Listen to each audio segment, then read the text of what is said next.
our website if you'd like to take another look at that. Thank you for the applause. So now we're going to start with the presentation. Again, thank you all for coming. This is the first kickoff of the 2026 Robofest season.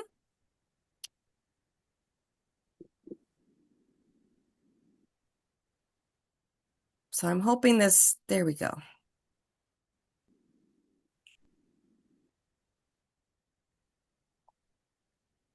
So our agenda this morning is we'll go through some introductions of the program and the people. We will discuss the season schedule. We'll highlight the competition rules. We'll go through the competition categories, how to advance to the World Championship. We'll go through a small Q&A at that moment. We'll take a quick break if we need to, and then we'll discuss the game rules, and then we'll have another follow-up and Q&A. Elmer, do you want to start the recording? Yeah, we're recording already. Awesome. Okay. So Robofest is a trademark of Lawrence Technological University. It was founded in 1999 by Professor C.J. Chung, a math and computer science professor at Lawrence Tech.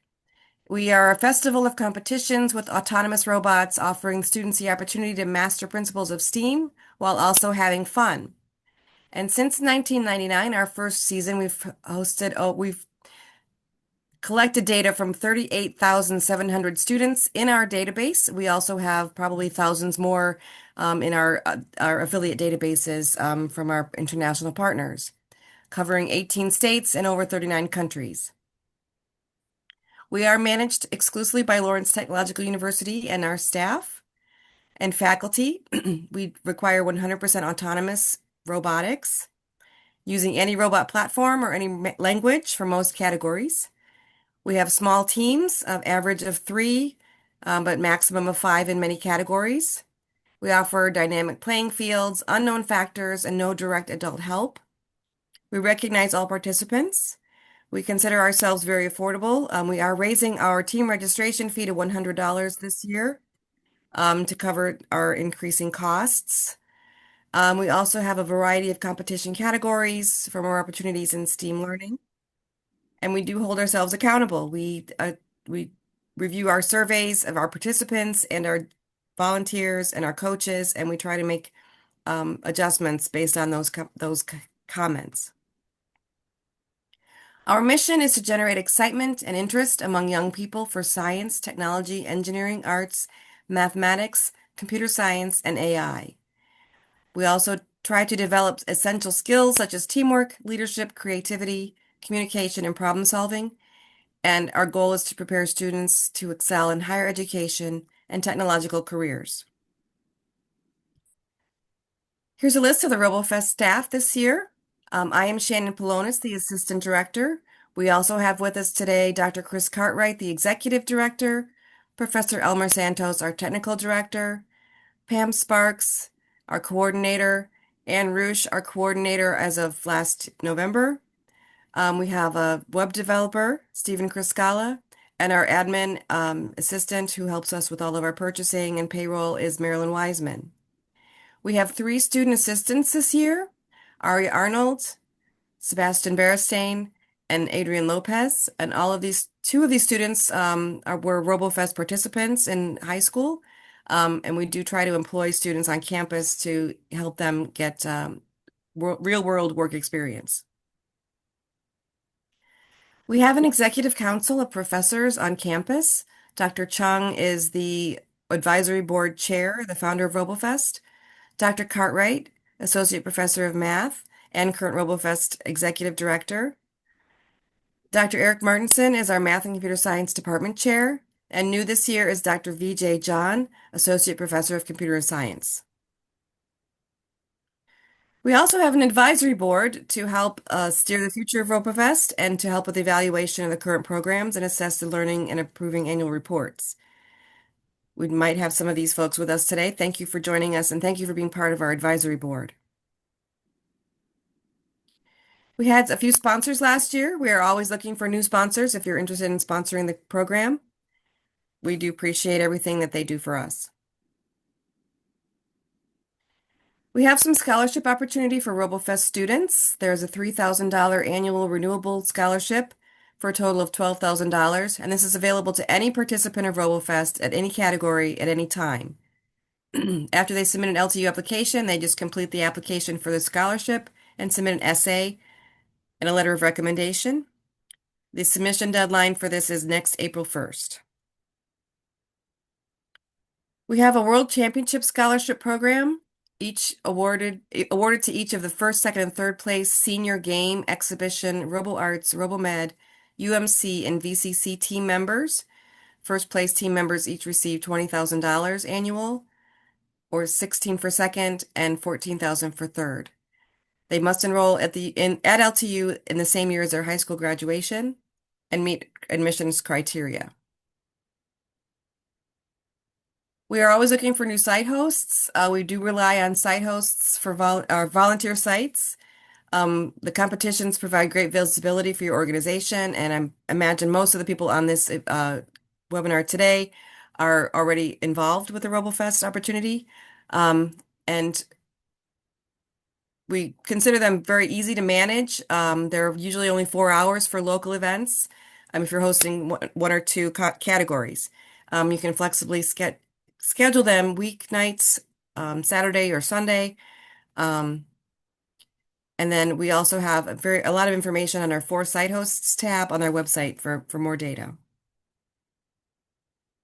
All right, getting to the 2026 schedule. We published our initial rules on September 26th. I hope everyone's had a chance to look at them. Today we're hosting our first kickoff meeting. Some of our international competitions are beginning in November. On November 5th, we're going to have a second kickoff meeting in the evening. This will be a repeat of this meeting, so you don't feel like you have to attend both if you've already seen this one. On January 10th, we'll have our third and final kickoff meeting in Zoom and in LTU in person. We'll have workshops for registered teams locally in January and February. On February 14th, we'll be hosting our game warm-up and judge training at Lawrence Tech. We are looking for some teams to help with that. Our U.S. competitions begin on February 21st. On April 13th, the video qualifier submissions are due. On April 16th, the video qualifier and waitlist teams will be notified of any advancements to the World Championship. On April 18th, the U.S. and international qualifiers are all completed. April 25th, we're hosting the Michigan Invitational events at Lawrence Tech. And then the World Championship events are May 14th, 15th, and 16th. That's our 27th annual World RoboFest competitions. Now we're going to run through highlights of the general competition rules. These are not complete. Well, today, please go to the website and download the general competition rules to make sure that you're compliant with with all the rules that might have changed this year. But well, just for highlights, coach qualifications, we expect the coaches to register in the system with a valid confirmed email address and check their email account regularly. We've asked the coaches to review and understand the general rules and communicate those with team members. Coaches should register for team competitions, enter and verify all student information, and coordinate the completion of the informed consent release and media authorization form for each team member with their parent, either online or hard copy. We do ask the coaches to coordinate the pre and post assessments online with their participants to help us gather the data. They facilitate, transport, and oversee team members at meetings and RoboFest competitions. And we ask the coaches to ensure that the students do the work. Coaches, parents, teachers, or mentors are not directly allowed to assemble the robots or write or edit the code for the team at any time. And we ask the coaches to agree to and abide by the coach pledge, which is printed in the general rules. I will not read it here. Any organization, such as a school, homeschool, civic organization, or club, can form a team. There are grade level divisions for each competition category, but we do allow age division waiver requests for students if they want to play up into a higher grade or if a younger student wants to participate in the junior level. A team member may not or may join multiple teams, but not in the same category. So a team member cannot be on two separate game teams in one season. A team can register at multiple qualifying sites if they would like another chance to qualify to make it to the World Championship finals. The responsibilities for the team is the students do all the work. Coaches and mentors should only teach and guide the team and help them find their own solutions. Teams should observe general and category rules, observe the check-in time set by the site hosts, bring all their materials they need on competition day, follow the pit area rules such as no only team members and authorized adults are allowed in the pit, and they are not to communicate with coaches and parents during the work time. Teams should respect other teams and spectators and maintain the spirit of Robofest. Here's the team pledge that we ask the team members to recite at the beginning of the competitions.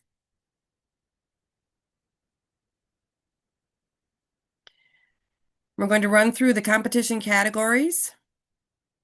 There are 8 competition categories again this year. 2 different types of competitions. There's qualifiers and open categories. And then there's different types of competition rules. There's game style with fixed rules or exhibition styles that are project-based. There's many different skill levels and experience levels among the varied STEAM subjects. So this year, their qualifiers are game and exhibition. We have open exhibition style, Robo Arts, Robo Med, and Robo Parade, and open game style, Bottle Sumo, Unknown Mission Challenge, and Vision Centric Challenge. This year's game is a qualifier category, Building Bridges. Autonomous robots compete in 2-minute rounds, 2 2-minute rounds to achieve tasks that are unknown or unveiled at the start of the competition. There's 2 age divisions, junior and senior, maximum team size of 5. And all the rules and scorecards and game examples are on our Robofest website under the game page. The Bottle Sumo is an open category where autonomous robots compete to be the fastest robot to push multiple bottles off a playing field and then push their opponent off a playing field in a head-to-head matchup. We have a new division this year. We are expanding the junior division to include unlimited with any robot platform. We'll have the Junior Classic still with the Lego and Vex IQ. Senior Classic and Senior Unlimited as well. The maximum team size is 3. And we do have a rule update for the 2026 season. Please, we're not going to review that here, but please go to the rules documents on the Bottle Sumo page to review that information. The Unknown Mission Challenge is a competition where missions are completely unknown until the day of the challenge. All robot components must be unassembled at the start of the event. There's 2 age divisions, junior and senior, maximum team of 4. It's limited to Lego NXT, EV3, Spike Prime Robot Inventor, or Vex IQ kits. The rules to get started are on the Robofest page under the UMC tab. This fall, we are hosting our scholarship competitions, our 3rd annual on November 1st. It's a senior division only, and maximum team size is 2. We've updated that from last year. The registration fee for this special event is $25 per team. It is limited, just like the other UMC programs. And first place team members will receive a $17,000 scholarship for Lawrence Tech, and second place team members will receive a $12,000 annual scholarship. We will be hosting a workshop for those team members that might want to learn some new skills on October 18th at Lawrence Tech. We do have robot kits available to loan to those students. Registration is also available on the UMC tab on the Robofest website. The Vision Centric Challenge is a vision-based robot challenge for advanced high school students. The challenge will be announced in December. We are That third bullet is please disregard that. The age division is grades 9 through 12. Maximum team is 5, and the rules and the score sheet will be posted on the RoboFest website on VCC. This year's Robo Parade, where robots are constructed and programmed by student participants to follow a parade route, detect other vehicles, and start and stop without human help. The theme is Animal Kingdom. Local events may have their own theme. The robots pull or carry decorative floats, and moving parts are allowed. It's an expanded age division, a junior age division 4th through 8th grade, with no age waiver required. It's a beginning category, and the maximum team size is 5. We do allow teams of 1, but they will receive the lowest possible score for teamwork. The rules and judging rubric are available on the Robo Parade website. There have been some minor changes this year to the rubric, so please go and check those out. Exhibition is a qualifier category where teams compete at local qualifiers or through video submission to advance to the finals, where the team has complete freedom to create interactive, intelligent projects. There are 2 age divisions, junior and senior, with a max team size of 5. Again, head to our website and check out the exhibition page for rules and judging rubric information. Robo Arts is an open category exhibition style event. Projects are focused on the visual arts, which includes drawing or painting, kinetic arts, sculptures, or performing arts, including dance, music, and skits.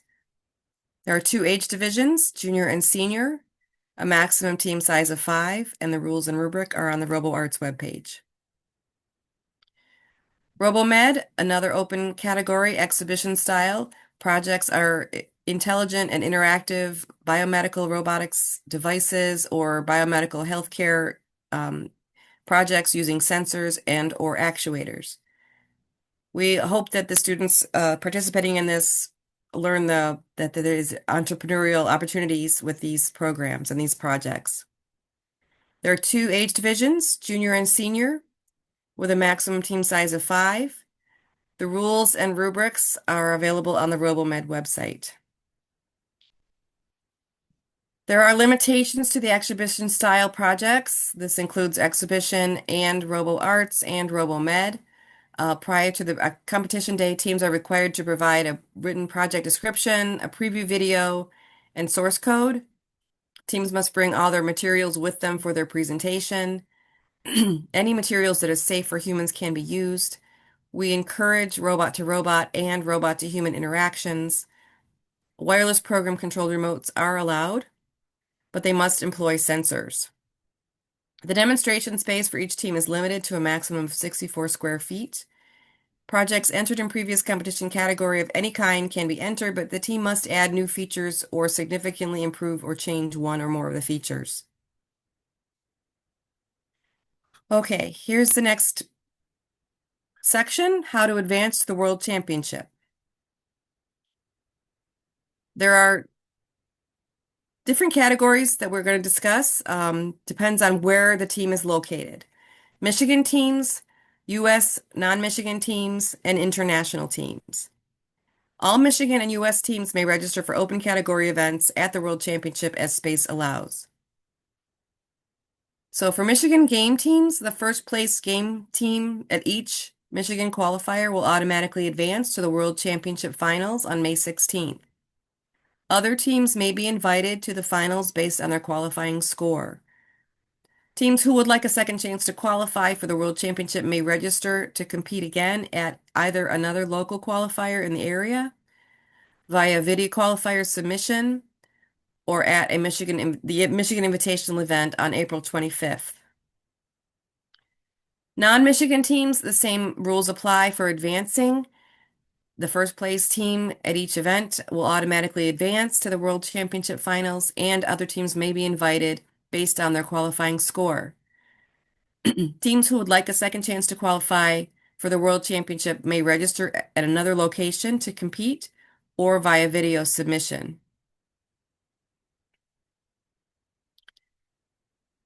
All U.S. exhibition teams, whether they're in Michigan or not, Same rules apply. The first place winning exhibition team at each qualifier automatically advances to the World Championship Exhibition Finals on May 16th.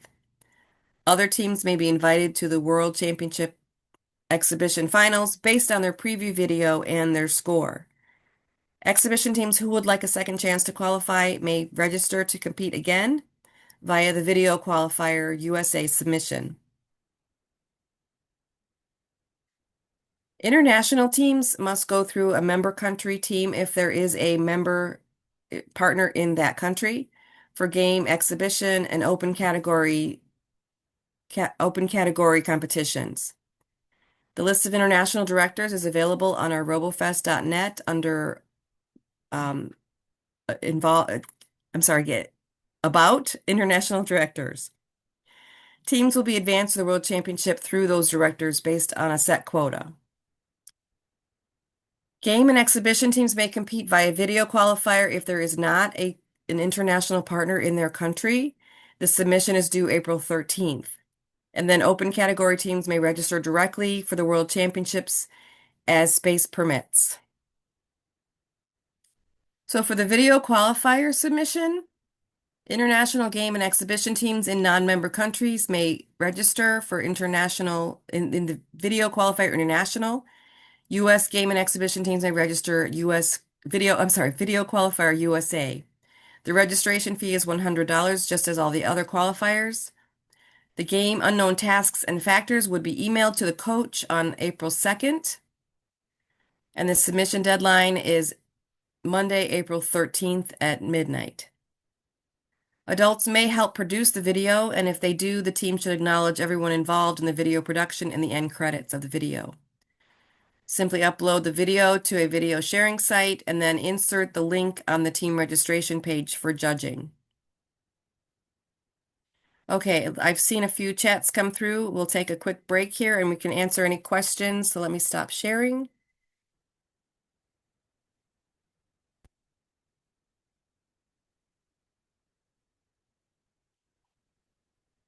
So let's go through the chat and see if there's any questions we could answer for you.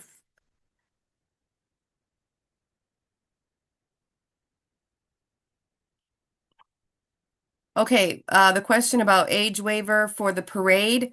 For example, for game, if you had a fourth grade student wants to participate in the game category where the game rules indicate it's a fifth through eighth grade division, you would submit an age waiver for that fourth grader. However, for parade, fourth grade is included in the competition rules, so you would not need to complete an age waiver for that fourth grade student.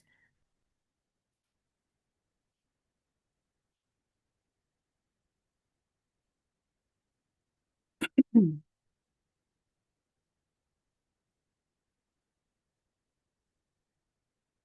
Uh, f- for the World Championship date for when teams will be invited to compete based on their score, I did mention that it's April 16th. Now, for international groups, that's obviously going to be much earlier. So for the U.S. teams, as we're going through the season, we will try to um, include those teams that are being invited throughout the season. So it might be earlier than mid-April, but no later than April 16th. So hopefully everybody will know before then, but we might add a few depending on capacity in the competition. So it's a rolling invitation. So if we know that someone based on their score is most likely going to be invited because they're at a very high level, we would invite them earlier than April 16th, but there might be a few that we bring in no later than April 16th. Um, the selection of local sites, international partners, is it already done?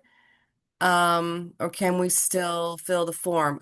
We are still accepting applications. We're still working on we have some new ones coming in. We'd like to get everything done by mid-October. If you're interested in hosting a RoboFest competition locally in your country, please email me after this and we'll get you all the information you need to do that. When will international non-member countries expect an invitation to the World Championship Open category? Um, if you're in a non-member country, we can discuss that anytime. So we can start putting in some teams or working with you on getting visa invitations, things like that. So please email robofest@ltu.edu or email me directly. I'll type my email address in the chat here. Send me an email directly, and you can we can start working on teams for open categories in non-member countries. Um, Regarding coaches, do we have to apply separately? Each coach does have a separate, or you're saying volunteers. I think you've been emailing me already, and I didn't mean to get back to you. I apologize for that, Cameron. I will respond to you directly for volunteering. Are you interested? If you're interested in traveling to a local event, because I know there aren't any in your local area, so we will find a spot for you. Okay, are there any other questions regarding what you've seen and heard so far? If not, I'd like to take like a 3-minute break. We can get set up to share the game rules with everybody. Um, so we can get started. We're quite a bit ahead of schedule, so I hope everyone's enjoying the presentation. And I'm going to shut my video and audio off for just a moment, and we'll be back in 3 minutes.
All right, I think we can go ahead and get started.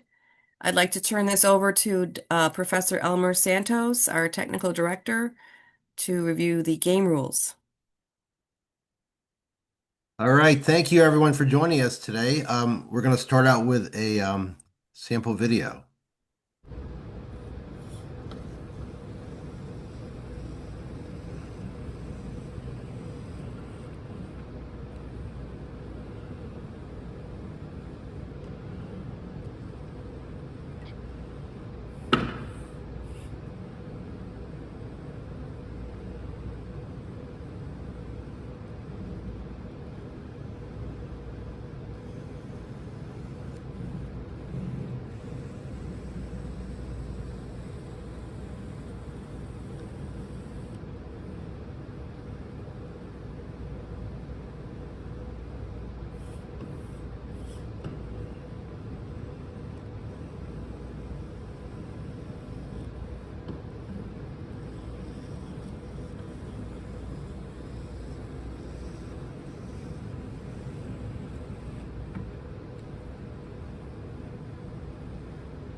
All right, let's see.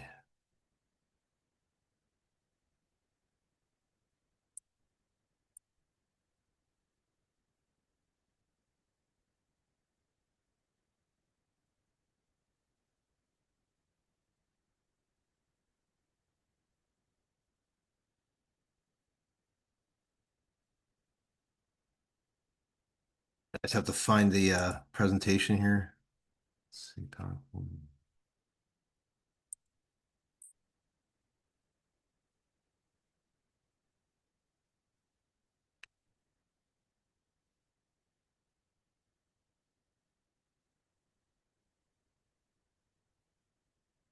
All right, here we go. This year's game is called Building Bridges. The game scenario is robots build bridges by performing precision tasks such as positioning heavy materials. They improve safety, efficiency, and accuracy through autonomous operation and collaboration with human workers. All right, so the task is to build a bridge to one of three possible locations. Um, you have to move a footing one into position, then span the river with two bridge beams, and roll a test load across the bridge. Um, As usual, for a game run maximum of 2 minutes and one full reset allowed. All tasks must be done autonomously, and there will be unknown tasks and factors such as the target bridge location could be one of three spots. This is basically shown in the east location. The robot starting orientation, the start line location, uh, the bridge beam 2 location, the test load location, and then the game ending robot location and task. Age divisions, junior and senior again, maximum team size of 5. Registration fee is $100. This is the field setup. As I noted, there are three possible locations for the bridge, either north, south, or east, which will be unveiled before work time. The robot must start on the start line with at least one wheel over the start line and touching bridge beam 1. The orientation will be unveiled before work team time on the UTF sheet. And then the actual bridge beam location one, yeah, is at the team's location. This is just shown just for an example. Yeah, again, this shows the potential three bridge site locations. Here's some more detail on the field. Um, the lines leading up to the bridge locations are fixed. However, the starting location will vary within this range as the bridge beam 2 location will vary within this range here. For the junior division, the start line, test load, and bridge location are all unveiled before work time. However, for senior location, the start line and test location are unveiled after impound. So somehow the robot's got to do some calculations for senior. Uh, Same thing with the bridge beam location, and I will go through an example of that a little later. Some more details about the task and scoring. All items will be checked at the end of the run, except for the robot start, the test load delivery, and resets. Robot must start in the unveiled location as instructed. As in other years, there will be full credit for certain things and then partial if you uh, partially achieve the task. Yeah, so the first task is to move, yeah, and we'll go through some pictorial examples of this. All right, yeah, here they are. So, for example, moving the footer one into position to get in the correct location, it has to be moved off of the marker and then between the marker and the edge of the table. Right, here's some examples.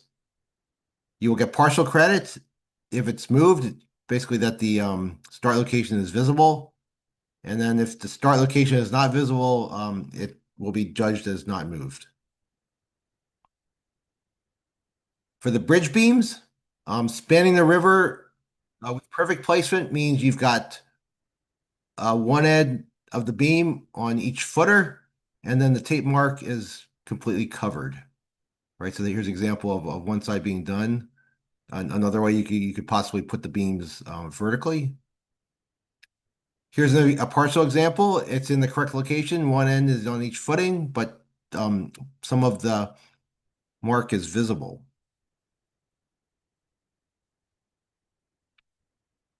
Right, so that's a partial. Another partial is one end is touching, but the other end is not.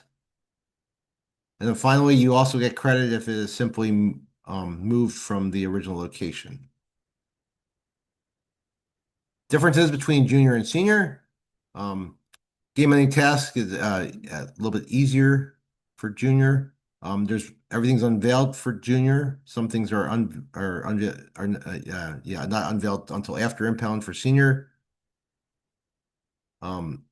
More controllers and Envision is allowed in senior, but not junior.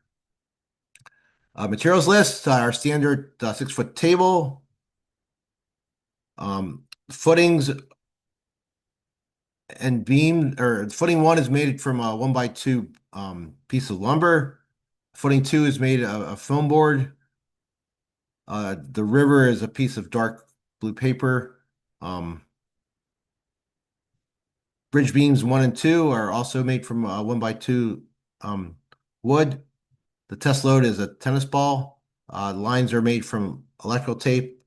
We use hole reinforcement stickers to mark the location of footing one, the test load, start location, and beam two. And then transparent tape is used to secure some of the items. Some more detail on the footing and bridge beams, right? We're going to have tape marks placed in as such. And then there's also a midpoint, right, to help score the test load. Here's some detail on the footing two and river. All right, next, robot specifications, similar to previous years, right? Only one robot must be created by students, any kit or material. Slightly larger maximum dimensions this year, 50 by 35. No height limitations, no weight limitations. any number of sensors, unless harmful to humans, any number of motors. All the wheels must touch the ground during inspection, right, to simulate how it actually starts. Um, there are labeling requirements, and we once again need a display screen for the unknown task, and then robot must not damage the field. Okay, similar violations to previous years, if a human touches it, if the robot falls off the table, or if there are any other activities deemed by the judge. Um, Once again, a one-time full reset is allowed, but time continues to run. Uh, and the team may declare the end of the run at any time. And if the robot is still moving at the end of the run, you do not get credit for the game-ending task. All right, only contestants are allowed in the area. UTS will be given via hard copy and displayed. There'll be a 30-minute work time to do the UTFs. And then during the work time, teams must share the fields. All right, all teams must submit their robot to impound when the 30 minutes is up. Right, teams that do not comply are subject to penalty. During the impound process, the judges will inspect the robots. No power will be supplied at the impound table. Teams will compete in a predetermined order. And then during the game rounds, team members must remain in the team's spectator area. All right, when a team is called, right, these are similar to previous years. Maximum 2 contestants per team are allowed. We'll give a countdown. Contestants must stay near the start zone. Final scoring is done after the run. A team member must sign the scorecard to confirm the score, and then teams play 2 rounds, each round having a different set of UTFs. Once again, we'll be using the best plus average score. And then tiebreakers will be best of 2 rounds, the highest time left from the best run if 100 points, and then a rerun if necessary. All right, here's an example of a scorecard. Again, with the footing, yeah, moved in like the perfect location, you get 15 points, and then if it's moved, you get a partial of 10. Right, so it's either or 0. The bridge beams, they either span the river with perfect placement. They're in the correct location. One end is on, or it's simply moved, or nothing. And for the test load, yeah, this is one where it has to be judged during the match. To get full points, it must be placed on the beam before the midway point and then rolled into the footing. If it's placed after the midway point, but still gets in the footing, you get I'm sorry. If it's placed after the midway point, you still get partial credit. If somehow the test load remains on the beam at the end, you get 15 points. If it's placed in the footing without touching the beams, it's 12. And if it's moved, you get 10. Yeah, a game-ending task. Once again, we're splitting into 2 parts. If it's in the correct location for 7 points, and if it shows the correct display, it's another 7.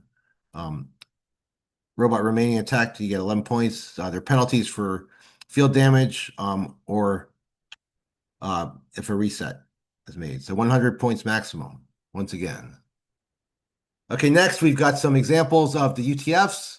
As I mentioned, for junior, pretty much everything is unveiled. The starting location, the starting orientation, the starting line location, X, and then the location Y of the beam 2. And then the whoops, sorry, the bridge build location. And then there's a game ending task, right, that shows the position and then what to display. For seniors, again, some things are unknown. So basically, right, you know the kind of the range, but then the robot must actually measure X, and then Y is some function of X. In this case, it's half of X, right? That's how you determine the location. And then the display is also based on the value X, which would have to be determined. So this is just an example, but for senior teams, expect something like that, something related to a measurement that has to be done on the field. Once again, we're going to have a game video submission option. If you cannot attend in person, you may do that, and then there's details in our general rules.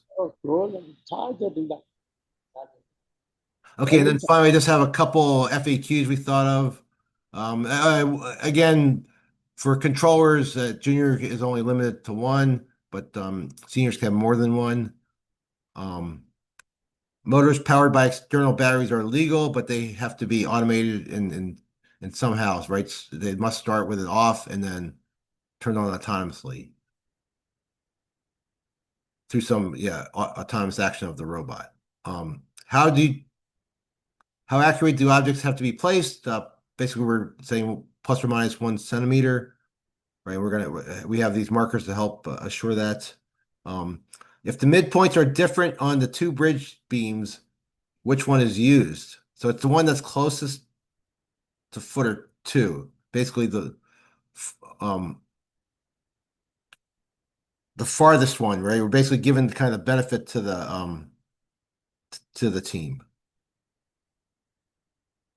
What is the outcome regarding staying intact? If the robot comes apart during the match, a team asks for a reset. Okay, yeah, this is a carryover question. But again, basically when you reset, the game is judged at the end. So if it's intact at the end, you get the credit, but you do lose the 3 points for the reset.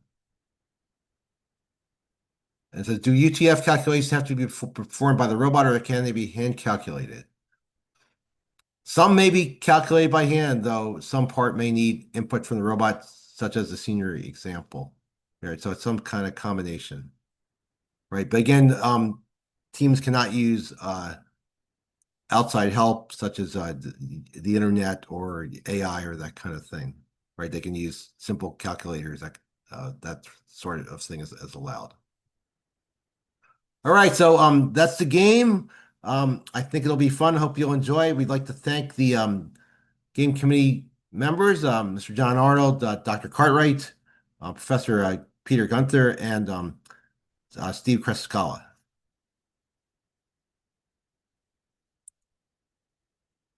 All right, are there any questions at this point?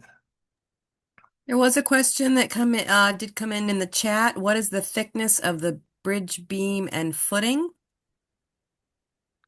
Okay, I think those are shown in the rules. I mean, it's a 1x2, right? That's a standard U.S. size. So there's a link in the rules that kind of explains what the exact dimensions are.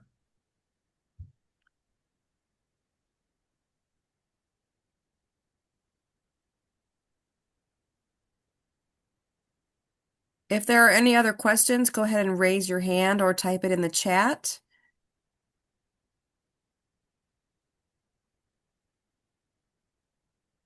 If not, we can end this meeting, and I look forward to seeing everybody and finishing up all of our site applications.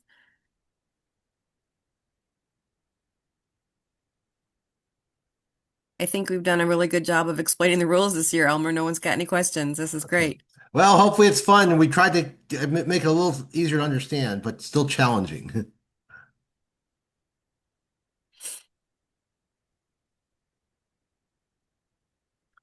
You have a question, Brian? You want to?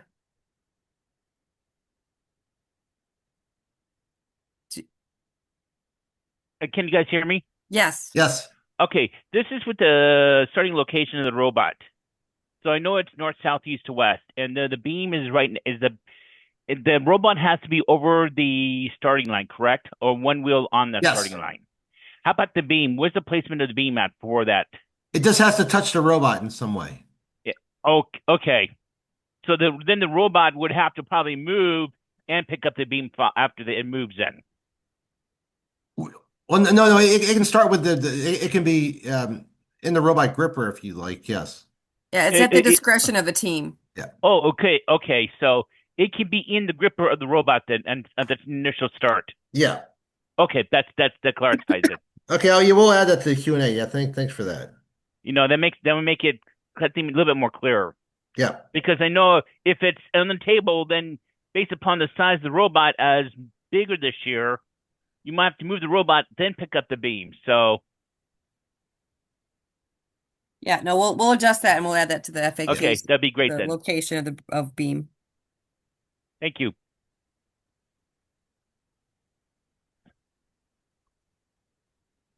Yes, JC, in the rules document, there is a link in the question is, do you have a link for footing two? There is a link to the 1x2 lumber.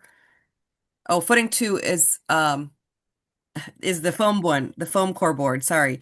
Um, we will add instructions, put a sheet out with dimensions to prepare the footing with the foam core. Um, Yes. so it's gonna have to be constructed. But it's like one cut and a few half cuts of a piece of foam board. So you just fold it together. But we will put some dimensions specific and video instructions perhaps on the website.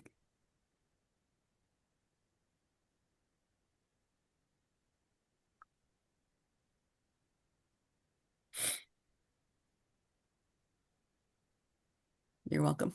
Any other questions?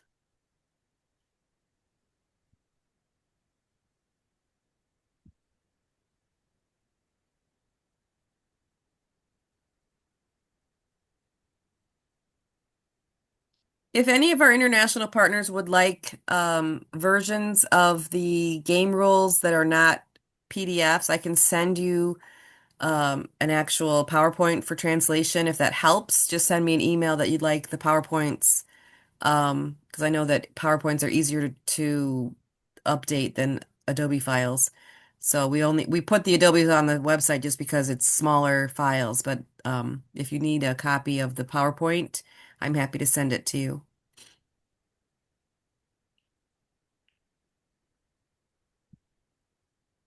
All right, if there are no other questions, we're going to go ahead and end the chat or end the presentation. If you have any questions that come up afterwards, go ahead and give us send us an email, and we'll be happy to either update the rules FAQs if we need to, or if it's a personal one-off question, we'll respond hopefully within a day. So thanks, everybody. I look Thank you, forward everyone. Good to luck. seeing everybody soon. Good luck to your teams. Yes, have fun.